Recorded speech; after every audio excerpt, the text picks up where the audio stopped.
दुर्गा नदी के किनारे बसा एक गांव फूलपुर। गांव में कुछ 100-150 लोग रहते थे। अंजलि, जो कि पास ही के जिले में रहती थी और 12वीं पास कर चुकी थी, उसके पिताजी ने बेटी को जल्दी विदा करने के लिए उसकी शादी फूलपुर गांव के मुकेश से करवा दी थी। मुकेश कभी स्कूल नहीं गया था और इस कारण वो पढ़ा लिखा नहीं था और बाकी गांव वालों की हालत भी मुकेश जैसी ही थी। मुकेश के घर में उसके माता पिता भी रहते थे। सासू माँ, मैं बाहर मंदिर तक जा रही हूँ, आधे घंटे में आ जाऊंगी। अरे अभी कहीं जाने की जरूरत नहीं है, चुपचाप जाके रसोई में रात के खाने की तैयारी करो। और ये घूंघट क्यों हटा लिया है तुमने? क्या पता नहीं कि इस गांव में औरतें बिना घूंघट के नहीं रहती? रात में अंजलि छत पर जाकर अपनी मम्मी से बात कर रही होती है। तभी गांव की 3-4 औरतें उसे देख लेती है और दरवाजे पर आकर उसकी सास से शिकायत करने लगती है। और क्या हुआ? अरे छत पे तो देखो, आपकी बहू मटक मटक के किसी से फोन पर बात कर रही है। दिन भर फोन पे लगी रहती है। अरे कल तो मंदिर के पास वो क्या कहते हैं, सेल्फी ले रही थी। शहर की बहू रखना अच्छा शान की बात है, पर देखना इसके लक्षण से ये तो तुम्हारे परिवार को बदनाम ना कर दे। ये पहली बार नहीं था जब सास से गांव के लोगों ने अंजलि की बुराई या शिकायत नहीं की हो। अब तो ये रोज की बात थी। अंजलि ये सब सुन लेती है। जब वो नीचे जाती है तो मुकेश भी वहां आ जाता है। सास कहती है, बेटा, लोग घर आकर शिकायत करने लगे हैं बहू के कामों की। देख लो, पति हो, संयम से रखो इसे। माँ जी, मैं तो अपनी माँ से बात कर रही थी, क्योंकि यहाँ कोई बात करने लायक ही नहीं है और अब मैं माँ के पास ही रहूंगी। वहाँ क्या रहना, वहाँ बाहर के लोग तो ठीक है, पर घर के लोग भी इज्जत ना दे सके।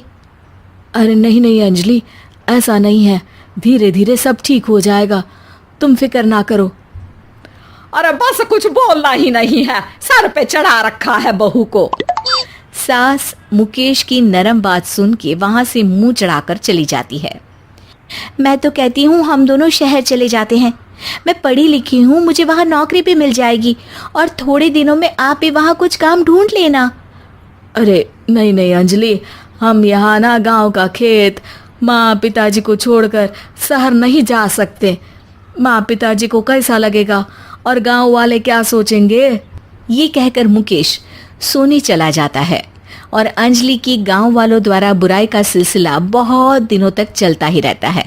लेकिन अंजलि गुस्सा ना दिखाते हुए समझदारी से काम लेती है। बारिश का मौसम चालू हो जाता है। जोरदार बारिश से पूरे गांव में हाहाकार मच जाता है। दुर्गा नदी में बाढ़ आ जाती है और बाढ़ का पानी पूरे गांव की फसल तबाह कर देता है। फसल की ये हालत देखकर गांव वाले निराश हो जाते हैं और बात तो यहाँ तक पहुँच जाती है कि कुछ लोग तो अंजलि को इस सब का दोषी ठहरा देते हैं। अरे पूरी फसल तबाह हो गई, पता नहीं किसकी नजर लग गई है। अरे जब से चौधरी परिवार में ये शहर की बहू आई है ना, तब से ही गांव की शांति चली गई है। इसके कर्म कांड से माँ दुर्गा नदी भी खुश नहीं है। ये सब सुनकर बेचारी अंजलि रोते हुए अपने घर चली जाती है। कुछ दिन बाद सभी गांव वाले अपनी फसल का मुआवजा लेकर अपने अपने घर आते हैं। मुकेश भी 1500 लेकर आता है। अंजलि को जब पासबुक दिखाता है तो अंजलि हैरान हो जाती है। अरे, ये पासबुक में तो उन्होंने 4000 की एंट्री करी है और आपको सिर्फ 1500 दिए। सच में? अरे, वो सरकारी अफसर आपको बेवकूफ बना रहे हैं। सरकार की तरफ से हमें 4000 मिले हैं, लेकिन बाकी का सारा पैसा खुद ही खा रहे हैं। आप लोग के अनपढ़ होने का फायदा उठा रहे हैं।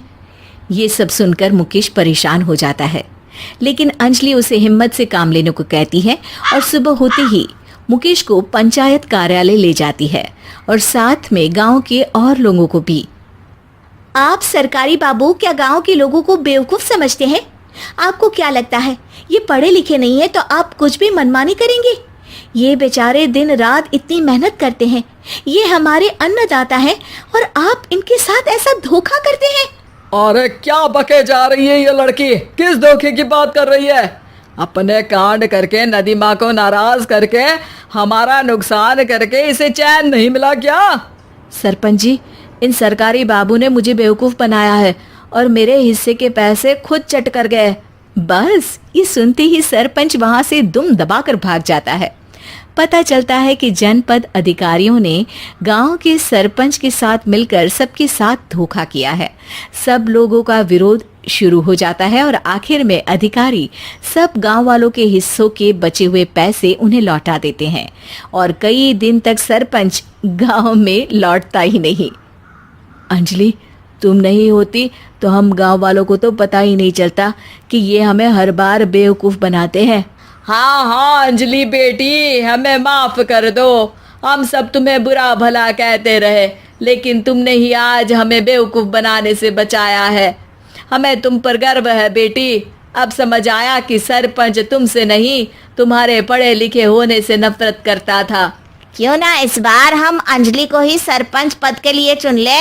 क्या कहते हो गांव वालों? पढ़ी लिखी सरपंच। बस पूरा गांव अंजलि के लिए ताली बजाता है और अंजलि की सास उसे खुशी से गले लगा लेती है।